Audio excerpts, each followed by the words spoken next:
the Jet Setting Wealth Advisory Podcast, where your financial journey takes flight with David T.U. As an airline pilot and financial expert, David merges the aviation industry and wealth management to help you navigate today's complex financial skies. Each episode features expert insight, blending personal stories with essential financial strategies. We ask that you fasten your seatbelts and sit back as we prepare for takeoff. Our destination, your financial empowerment. Hello.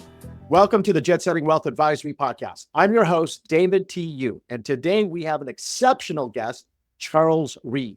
Charles is a highly accomplished certified public accountant with over 50 years of financial leadership experience, spanning a diverse range of industries, including tax, manufacturing, IT, and logistics. He's also a U.S. tax court non-attorney practitioner, which is one of the only 86 individuals to hold this distinction in the last 16 years, allowing him to represent clients directly in the U.S. tax courts. Beyond his expertise in tax consulting and wealth management, Charles is a decorated United States Marine Corps veteran, a published author, and a respected leader in various business and professional organizations. We're thrilled to have him on this podcast today, and we are looking forward to this deep dive into his vast knowledge and experience in tax planning and wealth management, preparing for retirement in today's global environment. Thank you for joining us today, Charles. It's great to have you. David, it's a pleasure to be here. Thank you for having me on. Absolutely. So let's get started. Lots of questions for you with our time. So with over now 5 decades of financial leadership experience, how have you seen the landscape for wealth building and tax planning that has evolved, particularly with the recent global economic changes? I've seen, David, when I was 14, I started doing security analysis work as a hobby. And it was the Standard & Poor's book that you'd get the statistics out of, and you'd figure them by hand, and you do all your calculations and your ratios and so on. You might have at that point in time, you didn't even have an electronic calculator. Okay. I had an old Monroe one, but it wasn't a calculator. It was a adding machine, basically. So the technology in security analysis, and therefore, the whole idea of investment, has computers, the internet, electronics, everything has just made the world an entirely different place. Now, if you want to scan for ratios on different stocks, you just plug it into a database and it spits them out. I used to go to the Wall Street Journal for the stocks that were the most increased and most decreased in value over a period of the 90 days or a year, and look at those and see if there were candidates for investment. So the world has changed on that. Technology is just incredible. I was lucky. I got into IT when I was 17 and joined the Marine Corps. They sent me, I was 18 by the time they got around to it, sent me to IBM programming school. I became a COBOL programmer, later a systems engineer. So I've been in data processing since the late 60s, and that's been wonderful.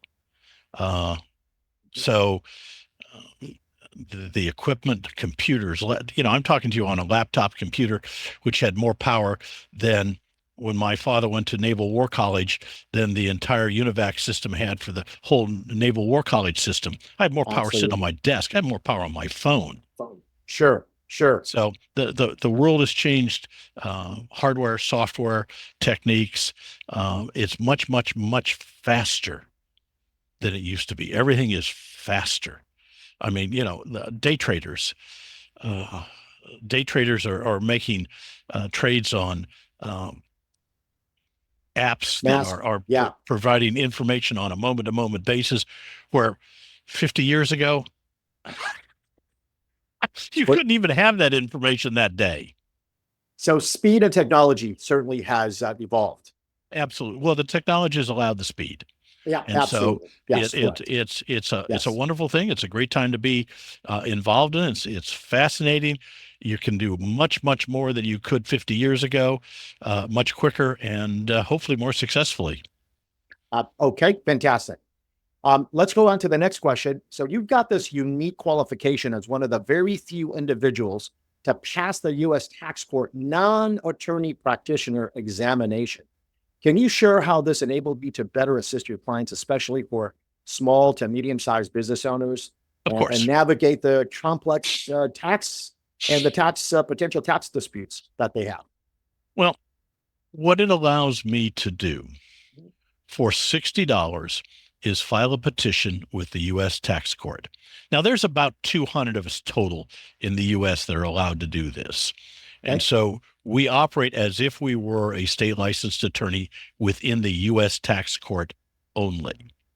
When the tax court was set up back in the 50s, John Dingell, the congressman from Michigan, insisted that since the Board of Adjustments, which was its predecessor, non-attorneys could practice in, that non-attorneys could practice in this federal court. And it's the only federal court that non-attorneys can practice in. But when my clients have a disagreement with the Internal Revenue Service, we may be appealing it and talking to people, but at some point they may issue a notice of determination. And with that, you have 90 days to do something or you lose. It's over.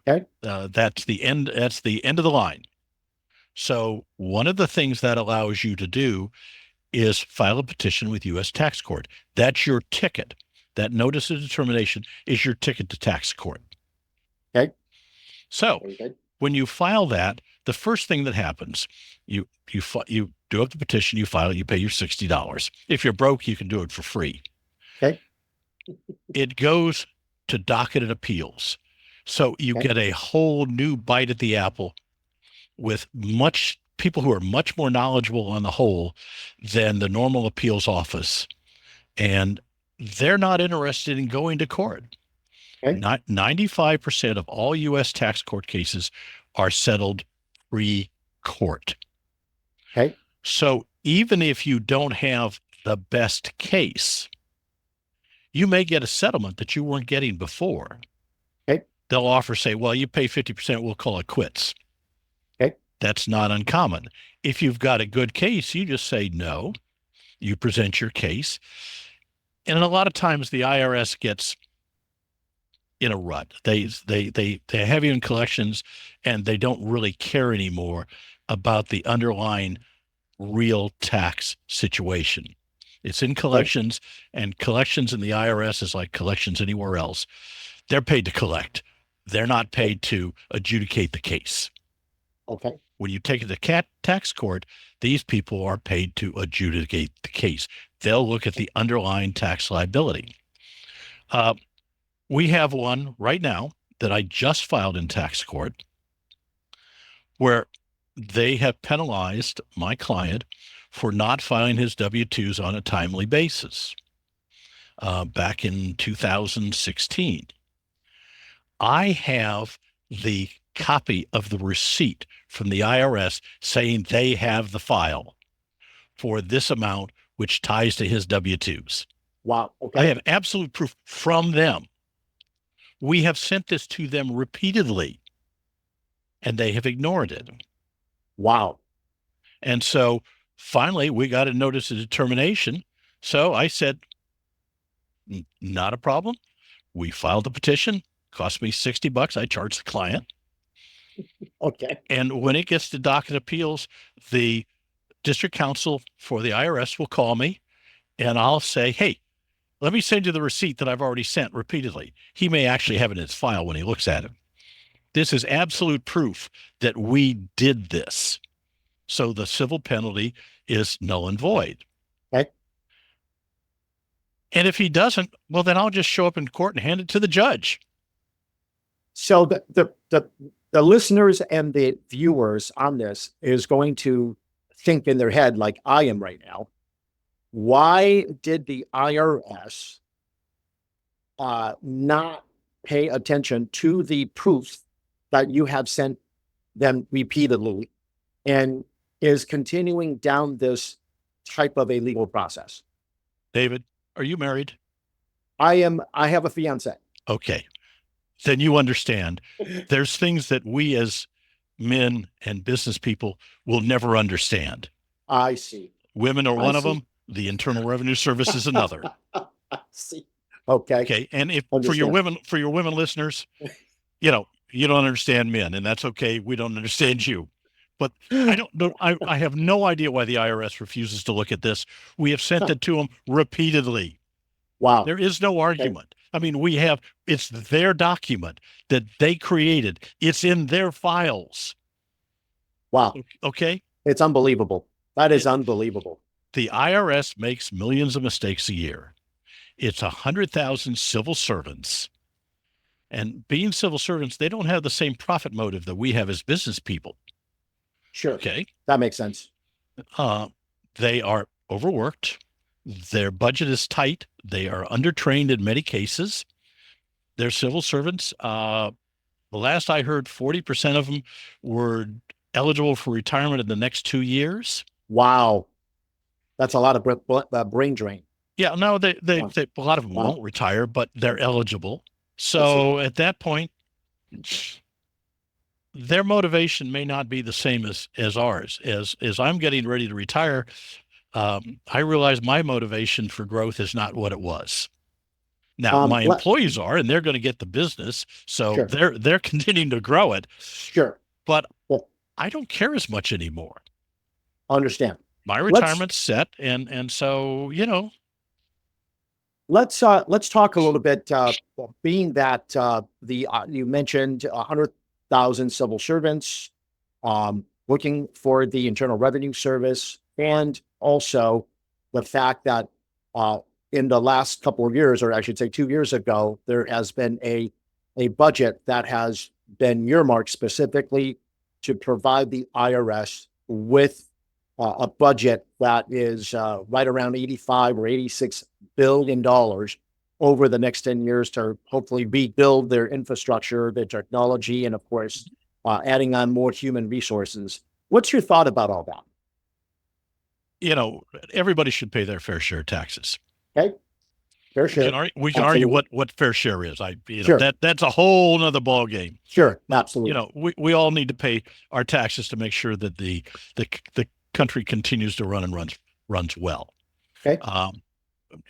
Where it's been, there are a lot of political arguments about tax spending and everything else, but sure, I have no problem with the Internal Revenue Service per se. Okay. But it doesn't, you don't train up an IRS agent in a day or a month or a year. This takes years of training and time and experience to become good at the job. So the budget they passed, it's going to take a long time before that has the impact that we'd like to see to make the IRS, and this was their term a number of years ago, a kinder, gentler place. Okay. Right. The last time they did this is why I became a U.S. tax court practitioner, because it got so bad that I needed that qualification to be able to defend my clients from the rapacious Internal Revenue Service. Outstanding. And fantastic. So, you got to do what you got to do. And the other thing with the budget is some of the technology the IRS has goes back to the 1960s. It's obsolete. And it all needs to be replaced and updated. Sure. Okay. We were talking before that some of the silos they have don't talk to each other. Right. That they don't have full integration of the data like they should. Give an example that we had talked about. Well, we talked about a non-filer that had K-1s that were filed every year on a trust, but they weren't tied to the 1040s and they didn't match. So they didn't know that if a 1040 wasn't filed, that it should have been filed. That should be obvious. They do that with W-2s. If you have a W-2 and you don't file, they will file a substitute return saying that you owe this amount of money based on your W-2, and of course, give you no credit for any deductions whatsoever. Deductions, exemptions. Okay. Right. And I think it goes true also, right, with 1040 and 1099s. 1099s, yes. They don't jive together. These are the silos that we thought and assume that the IRS would match, because that's why they're sent out.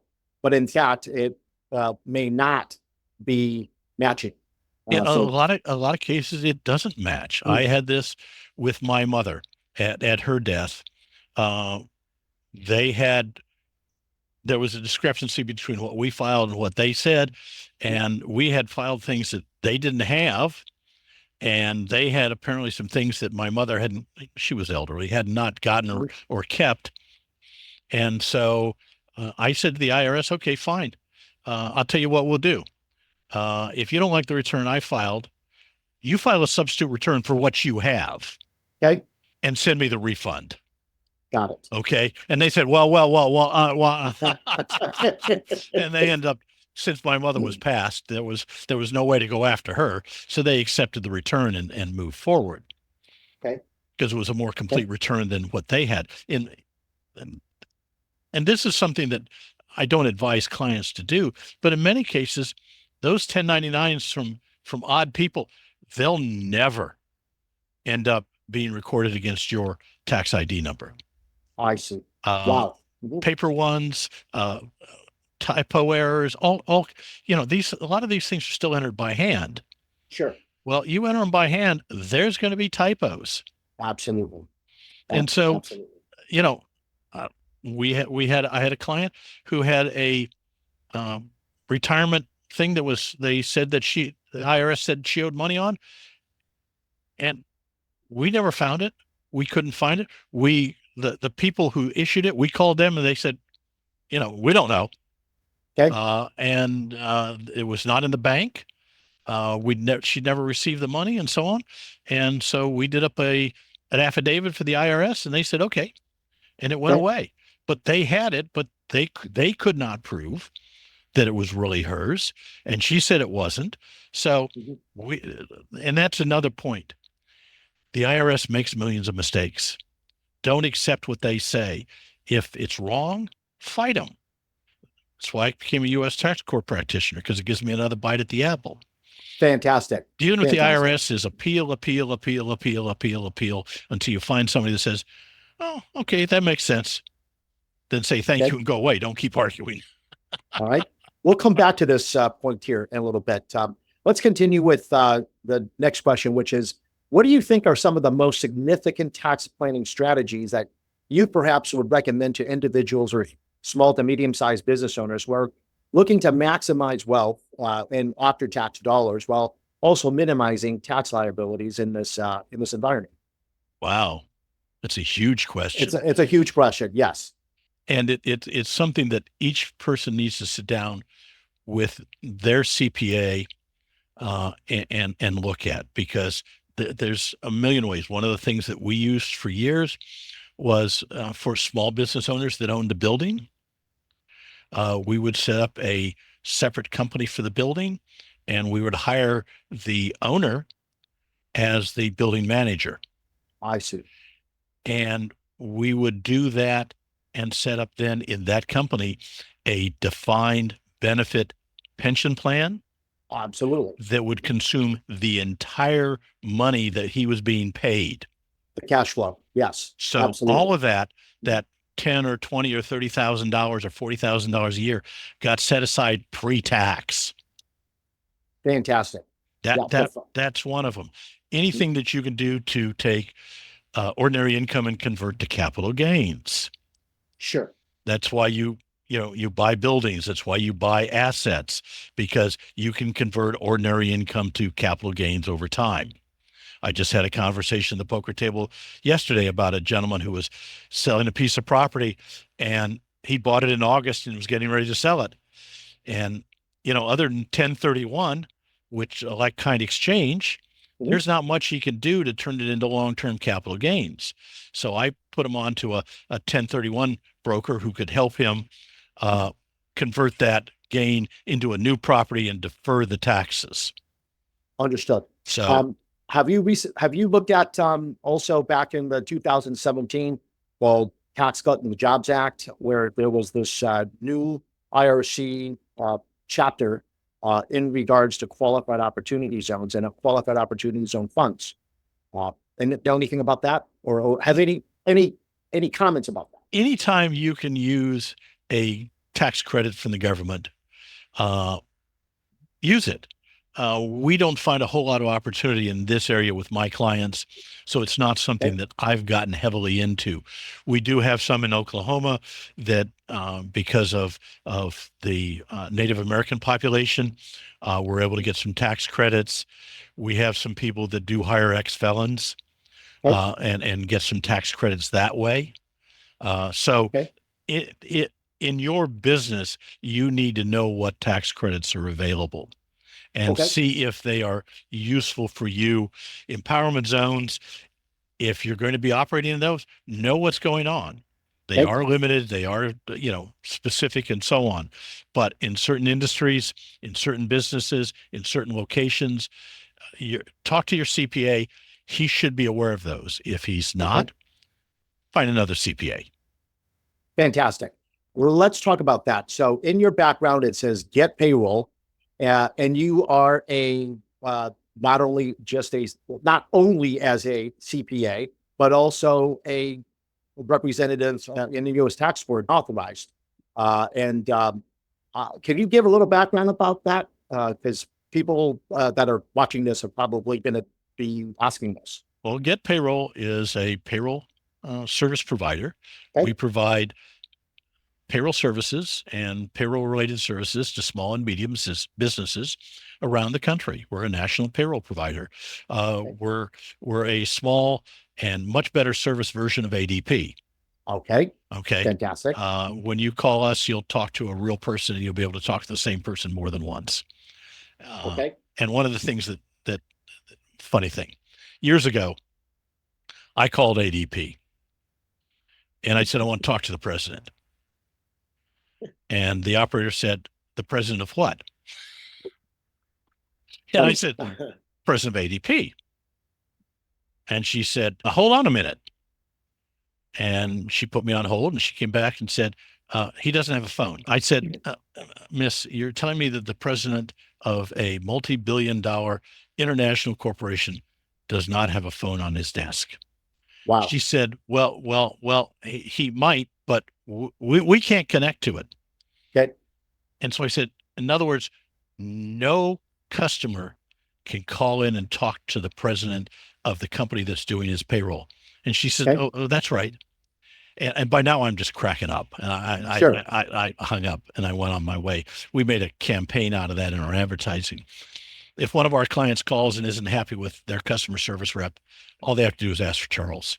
If I'm in the office, I'll take the call. If I'm not, I'll call him back. Charles, I believe that in your previous employment with your other firm, you had a CPA practice. Yes. And I believe that you had sold that to your partner, business partner, and that's how you got involved here in Get Payroll. Or were they sister companies? Well, 33 years ago, my wife and I started this company. Okay. In 1991, I'd gotten tired of being in the corporate world. And so I realized I was never going to get to the top of a major company. I don't have the political skills. I'm unwilling to stab people in the back and toss them off the ladder. Okay. So if I was going to run a company, and I grew up in a family business that my father had, if I was going to run a company, I was going to have to start my own. So I did. Ruth and I started this in 1991. And basically, I hung out my shingle and had a payroll sideline as well. It was a way to help sell accounting services. And we grew the business over the years. About a dozen years ago, I sold off the accounting portion to my partner. He wanted more money, and it was a very amicable thing. And so I let him buy me out of the accounting portion and kept the payroll company and have continued to grow that. Prior to that, I'd actually gotten my 7 and 66 securities licenses and set up a wealth management division, and realized that for me, you can't do everything.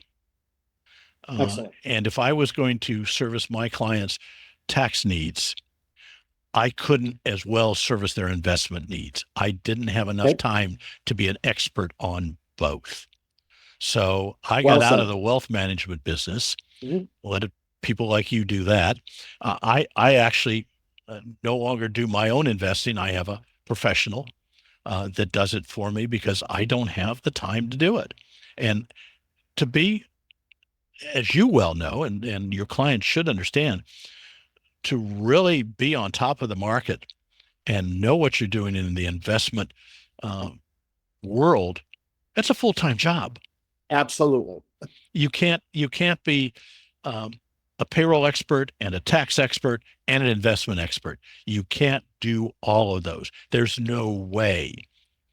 Keeping up with the payroll industry and the payroll tax side in 50 states and 15,000 localities that have income payroll related taxes, that's a full-time job. Absolutely. And Absolutely. so I just, if I was a much bigger company, I might have divisions that do that. But as a sole practitioner at the time, I'm not small company, not a sole practitioner, small company. It just made no sense. So I gave up my securities licenses, Mm. just didn't renew them Okay. because uh, I couldn't do everything. Now it was great training, a great experience, and of course I'd grown up in the doing it. So I still, my investment advisor sometimes I don't think likes me because I ask some very detailed questions that he normally doesn't get from his Deep into the investors. roots. I am sure. Yes, I am absolutely sure that you get well deep into the weeds. Yes, Um, very very deep. yes, understand. Um, so, given your diverse experience across industries, all sorts of industries, manufacturing, construction, IT, some of the stuff that we mentioned earlier, how do you see the globalization of businesses affecting tax policies and financial planning for the U.S. businesses? And for that matter, the upcoming uh, election, how do you see all of this evolve? There's a number of things involved, and Okay. one of the problems is the concept of taxation, period. Understand that corporations don't pay taxes. They Okay. just pass them on. If you tax a corporation, they increase their prices to cover that. So they make what they think is the correct return, and Mhm. then they pay the government the excess they've collected from consumers. Okay. So trying to gouge corporate taxes is ridiculous. Capital gains taxes is in many cases just taxing inflation. You have an asset that you bought for $100. It's now worth 10 years later. You could buy it for $200. You sell Mhm. it for $200.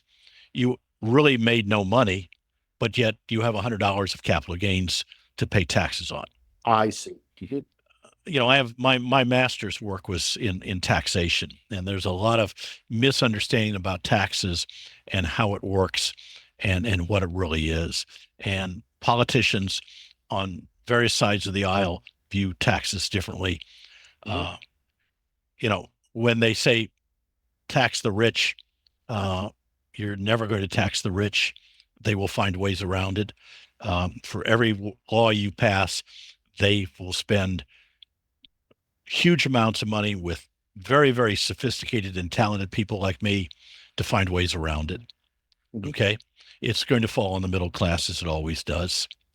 Right. And people who don't understand that are foolish. Okay.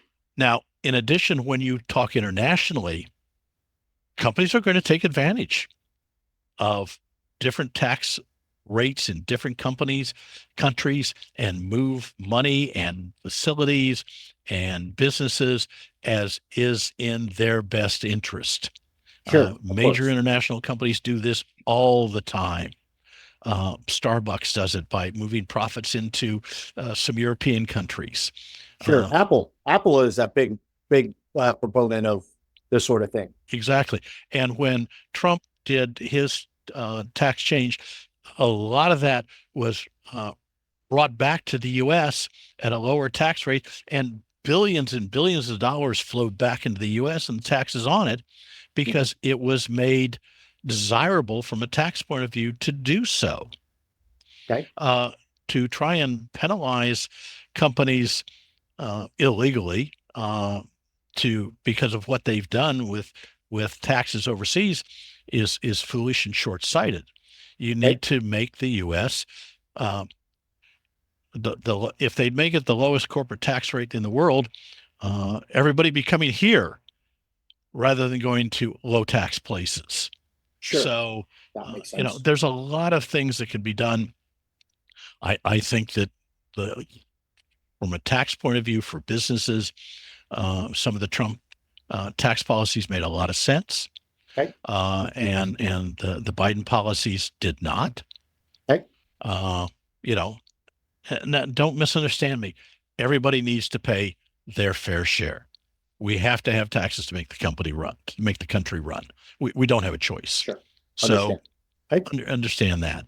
Whether Okay. it's supposed to be a flat tax or a regressive tax or a progressive tax, that's a political argument. Understood. But taxes have to be paid. Understood. Thank you. You've authored several books, ebooks, and starting and running small businesses. What common financial mistakes do you see entrepreneurs make, and how do you think they can avoid some of these entrepreneurial early mistakes, especially as they prepare for their own personal retirement? Okay. First of all, when you start a business and you set out a cash flow statement, and you should plan out what your expected cash flow is and what your expected capital needs are. And rule of thumb that I found over 50 years, when you've decided every dollar you need in terms of capital, double it. Double it. Oh, wow. Okay. Because there'll be Yes. things you haven't thought of. I promise you. So whatever your capital requirements are, just double it and figure you're going to need at least that. Kind of like if you want to renovate your home and the general contractor gives you a price, just double it because it's not going to be anywhere close to that. Exactly. Absolutely. There'll be things that you can never imagine that are going to happen, and you're going to go, oh, yeah, and have to pony up. Know what you need to know. Okay. In the payroll industry, particularly, we see this all the time. People don't know what they need to pay, when they need to pay it, what they need to file, where they need to file it. Okay. Those things are necessary, and people don't know that constantly. Okay.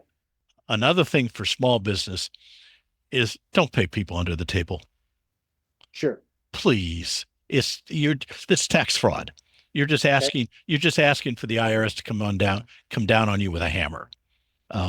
Sure. And it only takes one person that you're paying that way to say something to the wrong person, to the IRS, to the state unemployment people, whatever, and it's all over. So you're depending on all these people you're paying under the table to be quiet. Yeah, right. Smart. All right. Very good. Excellent. Don't do it. Good advice.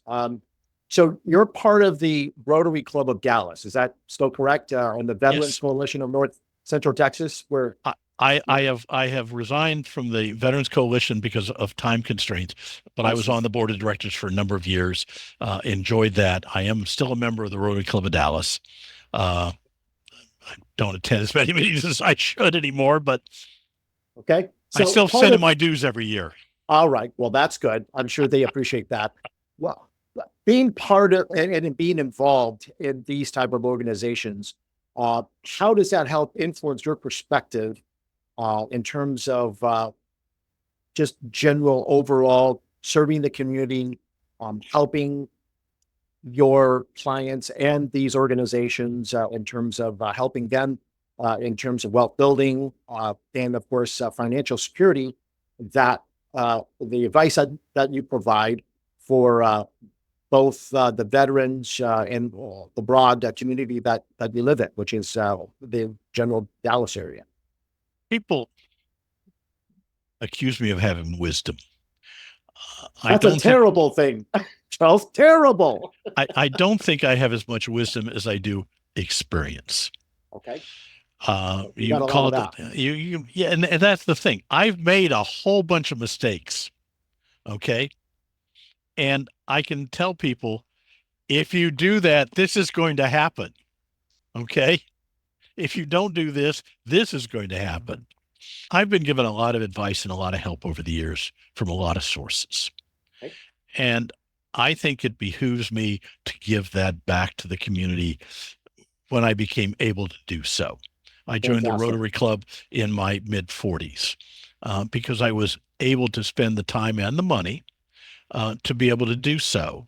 And we do a lot of great things in the Dallas area, in Texas, in the U.S., Mhm. and around the world.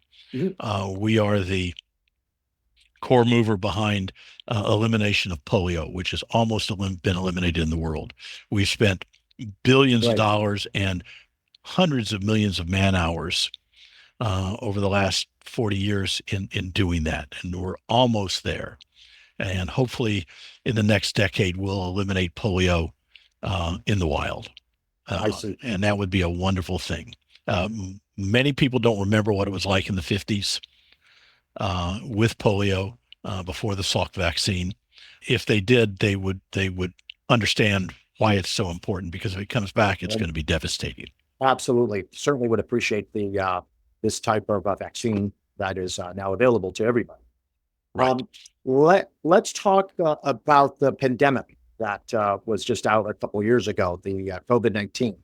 Um, with the recent global economic shifts that has basically caused by the COVID-19, what advice do you have for individuals that are nearing retirement in terms of securing their financial future and maybe adjustments both or the accounting strategies if there was another uh, basically a cap on economic activities?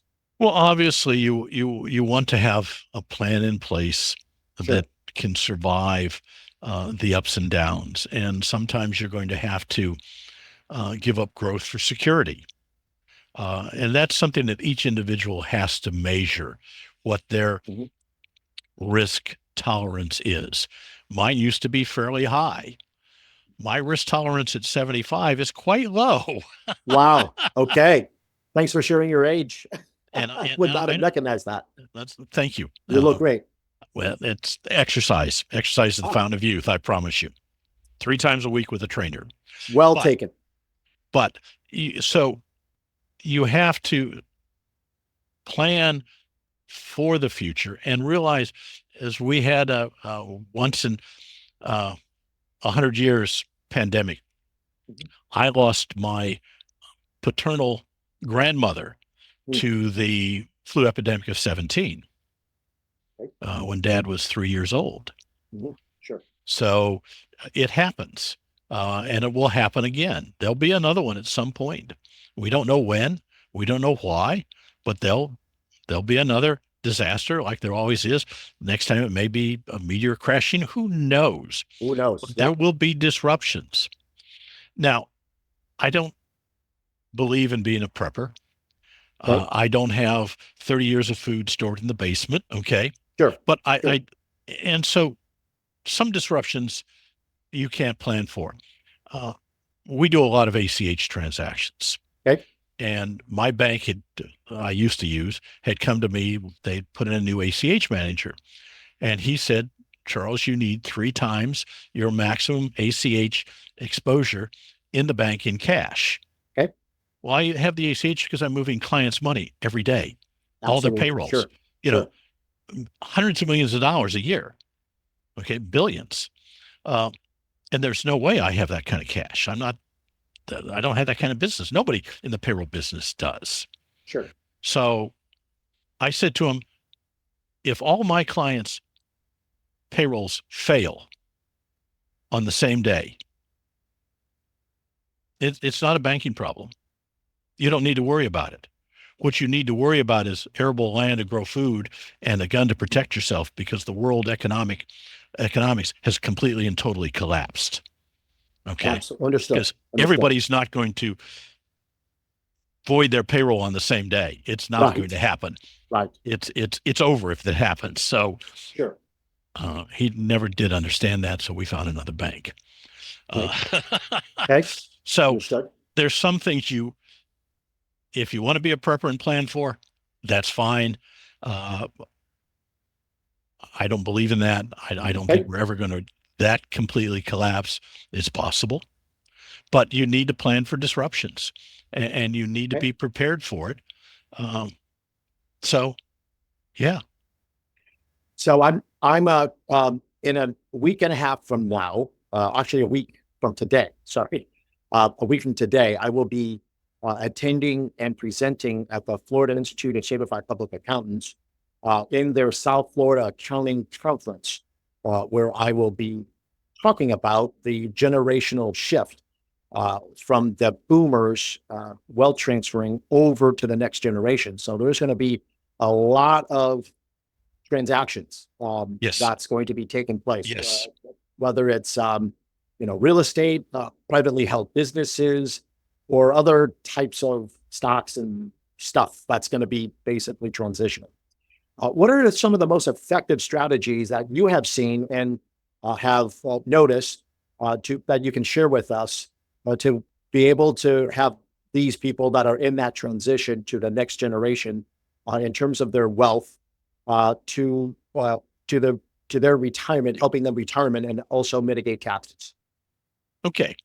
And I'm in that You are, demographic, yes.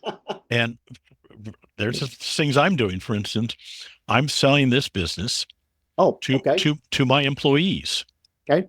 We'll So do ESOP, we'll do ESOP a leverage transaction. buyout of some sort. Oh, okay. We're in the process of determining what that will be. So they help me build a business. Sure. So why shouldn't they get a crack at continuing to grow it and becoming wealthy off of it? I've done Absolutely. very, very well. I have Okay. a very, very nice retirement because of it. And them paying me over the rest of my life will help with that retirement as well. We'll just let them Excellent. pay me every month for the rest of my life. If Sure. I live 5 years, they make a great deal. If I live 50, I make a great deal. I'm also on the estate, for instance, on the estate tax. My estate is going to the Rotary Club of Dallas Foundation Okay. as a memorial trust for in my wife's name for a scholarship. Charitable inclination is fantastic. So Fantastic. it's all going to a permanent scholarship in Ruth's name, and that's my immortality is through her. Oh, I'm selling off the big house and building a smaller one okay. for me with no stairs. Okay. It's 35 steps from the garage to the upstairs, so Okay. that's a long way to go So anymore. that is a lot of steps. Yes. You need to have that financial plan in place, and that's what I've been doing the last few years. Is working on how I'm going to distribute that wealth out of the retirement that I built. Okay. But there's a lot of things, and talk to your investment advisor about what things are best for you. We've gotten the baby boomers now are past the point of so much worrying about IRAs and Right. uh, Accumulation stage. Roth IRAs and so on and so forth. Good. We need to be more interested in creating income for our retirement and making sure that that income survives uh, at a growing to cover inflation rate to keep our retirement pleasant for the rest of our lives. Sure. So risk tolerance falls off. Uh, you know, and we're not going to be buying highflying.com type stocks because they don't make any sense for us. Or crypto assets. Oh, yeah. Well, I think crypto used to be a big topic at the poker table Sure. with all these kids. And then after the last coin crash, Mhm. that talk just disappeared. I kept telling these Overnight. kids, this is not an investment, it's a speculation. Sure. And Sure. they insisted it was an investment. And I go, no, an investment has a return, and a higher price is not a return. Sure. Sure. So they learned their lesson the hard way. And you know what? Hard lessons that are learned are always the most expensive, Yes, and the most financially or fun ones. and the most enduring too. Yes, most enduring. Yes, life experiences. So let's hypothetically talk about a person who, this is going back to your knowledge and your experience in dealing with tax courts, a person who hypothetically hasn't filed in many years, their tax return, and they just haven't done it. What's your advice for a hypothetical person like this? Okay. If you haven't filed in a number of years, normally you can go to the IRS and make a deal. I would use a lawyer to do it Okay. for the confidentiality. If you will file and pay, if necessary, in an installment basis, the last 6 years of returns, Okay. they will normally forego previous ones. I see. Mm-hmm. For some people, they're in a situation where they actually don't owe because they have had withholdings or losses that mitigate their tax liability. So they have no tax liability. They just haven't filed. And you get Okay. people who don't file one year and they go, oh God, I didn't file last year. I won't file this year. And it just Okay. cascades. Sure. If you don't owe, just file them. Okay. It's not a big deal. You may lose some old refunds. Okay. How far does that go back? 3 years. Okay. So before that, you may lose the refunds, but they'll be off. You'll no longer be guilty of tax fraud. Okay. And there'll be things you will want to do in terms of borrowing money, buying property, investing in businesses where you may need to have a clean tax record. Sure. And I run into this in my business periodically. The people want to buy a house. Well, they don't have tax returns. And the mortgage company wants to see the last 3 years tax returns. Well, Sure. There was a time a few years ago where you didn't need anything to get a mortgage. Sure. Well, that disappeared. Right. So no income, no asset verification. Right. Days are long over. Yeah. Decades. For the moment. Yes. They'll come back like they always do. People will get greedy and think they can get away with it, and they'll sell the mortgage. They will institute the mortgages and then they will sell them and make money off of selling them. And the next guy loses, is what happened in the mortgage crisis here a few years ago. So you need to get straight with the IRS. You may not like them. You may not agree with them, but they are the law of the land. And everybody needs to pay their fair share, and you need to get straight with it. Okay. The only situation I would say not to is if you're old and decrepit and you're going to die next year. Oh, to hell with it. The hell with it. Yeah. Not my problem anymore. They can't dig you up and take out your gold teeth. I'm sorry. Well, they're not going to. So finally, looking ahead, what trends do you foresee in tax policies, wealth management, retirement planning that will evolve over the next 5 to 10 years, especially as we continue to live in this global economic shift? Okay. And global is a big part of that. We are becoming a global economy. Everything is going to become much more widespread. You've got to pay attention to what's going on in the world, not in your backyard. That's going to become more and more and more important as time goes on. Technology alone guarantees that's going to happen. Absolutely. So that's going to be one of the biggest things. Is it's no longer what happens in Texas or what happens in the US or what happens in the West. It's what happens everywhere. Price of oil, technology. My God, they're on the verge of fusion power generation. Yes. That's probably going to happen within the next 10 years. Mm-hmm. Yeah. Flying cars. Okay. They are going to happen. You can buy one today. Okay. There are people, and they're taking orders for them right now. They're going to become more and more common. I live in Dallas. Well, if I've got an air car, vertical takeoff and landing with a 200-mile-an-hour speed, Southern Oklahoma for a homestead is just perfect. Perfect. Yeah, absolutely. It's 20 minutes commute at 200 miles an hour. Absolutely. So things are going to change. The Hyperloop, which is going to come into existence at some point, where you're going to have trains operating in a vacuum or semi-vacuum controlled chamber that are going to go across country at 400, 500, 600 miles an hour, equaling a jet airplane or faster. Wow. Because it's in a vacuum. Wow. So you could literally live in Iowa and work in New York City. But then, of course, virtual. We're taking the company virtual right now.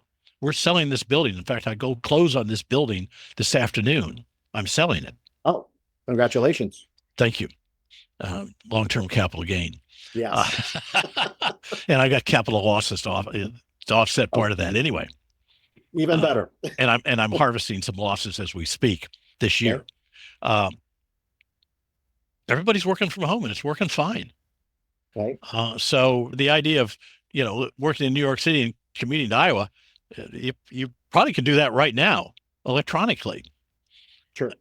You can live in Switzerland and work in New York. You could live in South America and work in Dallas. Absolutely. Sure. I mean, people are doing that already. Yep. The virtual. We get this more and more. I did a podcast interview the other day, and it was a lady who had been in the accounting business and has now gone into the podcasting business and the YouTube business. And she was in Colorado that day in her RV.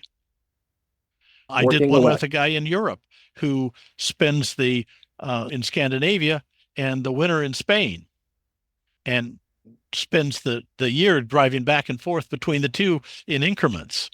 Gotcha. So the world is changing, and you've got to be up on it. And what the next thing is going to be, I don't know. I'm not a futurist, but you need to be on top of it, and you need to be looking at it because things are changing and changing rapidly, and the pace of change is going to do nothing but accelerate it as it has over the last 150 years. And technology, as we talked about just the beginning of this podcast, is making it accelerate ever so much more. Yes. Fantastic. And any final words? Well, one of my favorite for business people and for people building their retirement, a Bill Gates quote before he got a little crazy. People will overestimate what they can accomplish in a year and underestimate what they can accomplish in a decade. The longest journey begins with the first step. It's a marathon. It's not a sprint. Work at it. Put that money away every week, every month, every year. You will be amazed at what will happen. The compound power and the compound interest, most powerful force in the universe. Fantastic. And with that, those final words, I want to thank you for joining us on this podcast of the Jet Setting Wealth Advisory. A big, huge thank you for Charles Reed for sharing his wealth of knowledge and invaluable insights into tax planning and wealth building, preparing all of us for retirement with his 50 years of experience. If you're interested in learning more about Charles and his businesses and the services that they provide to help you with your financial need, be sure to check out his resources and publications. For now, Charles, what is a good contact website or email that they can contact you? Getpayroll.com is where we're at, all over the web. We're all over YouTube, Instagram, TikTok. Well, I've got a crew that does all of my media stuff. My email is cjr@getpayroll.com. And if they really got a quick question, 972-353-0000. And fantastic. All of this will be on your screen. We truly appreciate your support and look forward to having you with us on our next episode. My name is David Yu, airline pilot, founder, and wealth advisor of DTY Wealth Planning Solutions. Again, don't forget to subscribe and leave us a review and share this episode where anyone is looking to sharpen their financial strategies. And until next time, stay focused on your goals and continue building your wealth with purpose. 49 faces looked to him in triumph. Over the last 12 months, they had each taken turns and promoted his business for a week at a time, driving over $987,342 in revenue. What if you had a network of 50 centers of influence who promoted your business every week for a year? Grab your copy of the #1 Amazon best-selling book, The Ultimate Guide to Growing Your Business with a Podcast, at 33% off the Amazon price by going to ultimatepodcastbook.com. Again, that website for 33% off the Amazon price is ultimatepodcastbook.com.